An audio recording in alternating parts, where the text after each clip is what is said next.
Bonjour. Nous sommes aujourd'hui dans l'Évangile selon Luc et on continue cette lecture dans l'Évangile, chapitre 11, les versets 27 et 28. Deux versets simplement et je vous les lis. Comme Jésus est en train de parler, une femme éleva la voix au milieu de la foule.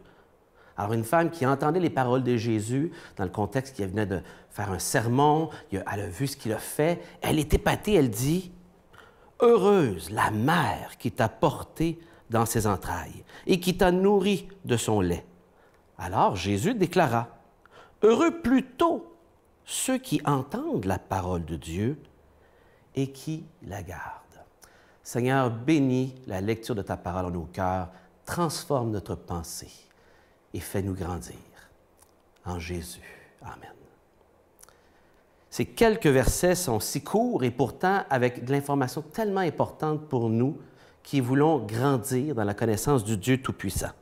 Et l'Évangile de Luc répète à plusieurs occasions cette formule que Jésus a utilisée, « heureux, heureux ». Tu es béni et tu es dans le bonheur si tu fais ceci ou cela. Et Luc est le plus grand usager, si on peut dire, de ce mot « heureux », 17 fois. Et on va en parler encore dans une dizaine de jours, dans le chapitre 12.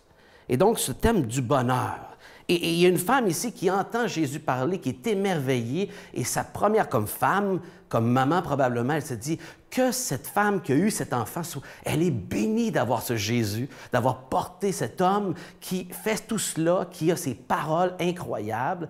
Et Jésus ici prend ces paroles, il fait du pouce dessus, et il ne la corrige pas, il rectifie simplement le tir. C'est-à-dire que Jésus ne nie pas la bénédiction qui repose sur Marie, le privilège que Dieu lui a accordé de porter le Fils de Dieu, mais il redirige l'attention sur le fait que ce bonheur n'est pas seulement accessible à Marie, mais il est disponible pour tous. Et il explique comment.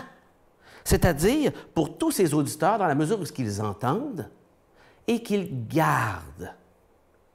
Qu'est-ce que ça veut dire, cette idée d'entendre, mais en plus de garder? C'est-à-dire, on entend bien des choses dans la vie. Les enfants entendent bien des consignes de leurs parents. Ça ne veut pas dire qu'ils les gardent. On entend bien des consignes de gens autour de nous. Ça veut dire qu'on garde et qu'on fait l'effort d'être vigilant pour garder ce qu'on a entendu. Et l'idée de le garder, c'est pour arriver à le mettre en pratique et faire quelque chose avec. Et Jésus invite ici les auditeurs à entendre, mais à mettre en pratique, à garder et à être vigilant. Et le mot ici est fort, l'idée de garder, de surveiller avec son œil, de peur que ça nous échappe. Vous savez, la Bible, dans la parabole du semeur, nous dit que l'ennemi vient pour enlever les semences de la parole de Dieu dans le cœur des êtres humains. Il ne veut surtout pas que la parole de Dieu soit entendue et qu'elle soit gardée et qu'elle ait un impact dans le cœur de l'être humain. Il en sait le danger. Le cœur humain peut être miraculeusement transformé. Voilà le plus grand miracle. Qu'un cœur humain soit transformé et puisse voir Dieu, l'entendre, comprendre et vivre en marchant à la suite de Jésus.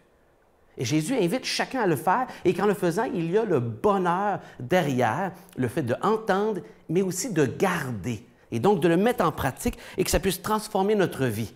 On peut lire ceci dans l'Épître de Jacques, chapitre 1. Ça m'a fait penser à ce verset-là.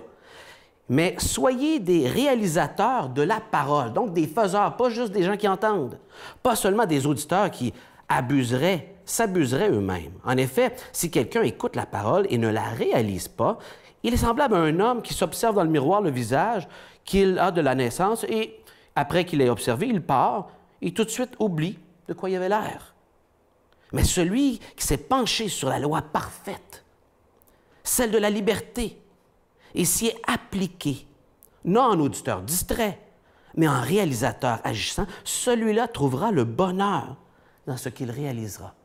Il ramène ce thème du bonheur de mettre en pratique la parole de Dieu, de mettre en pratique la parole de Dieu dans votre rôle d'homme, de femme, dans votre couple, avec vos enfants, dans le milieu du travail, avec votre employé ou votre employeur, dans votre rôle de voisin, dans tous les rôles que vous avez dans la vie, de mettre en pratique ce que Dieu dit. Mais pour ça, il faut son aide, il faut encore croire en lui et lui donner la place. Vous savez, la Bible, j'aime cette image, c'est le manuel du fabricant. La parole de Dieu, Dieu nous a créés, c'est le manuel de comment utiliser l'être humain et de ne pas en abuser et de l'user prématurément, mais l'utiliser à son optimum. Parce qu'on est créature et Dieu créateur. Et la parole de Dieu donne tous les consignes pour nous, comme usagers, de comment bien utiliser ce corps que Dieu nous donne ici-bas et ne pas le regretter un jour parce qu'on a passé à côté du bateau, qu'on a manqué notre coup, on n'a pas lu le manuel du fabricant. Pourquoi ne pas prendre aujourd'hui votre manuel du fabricant et prendre du temps pour lire dans les Saintes Écritures ce que Dieu a à dire pour vous et parler à votre cœur? Que le Seigneur vous bénisse et qu'il vous accompagne dans la lecture de la parole de Dieu. Bonne journée.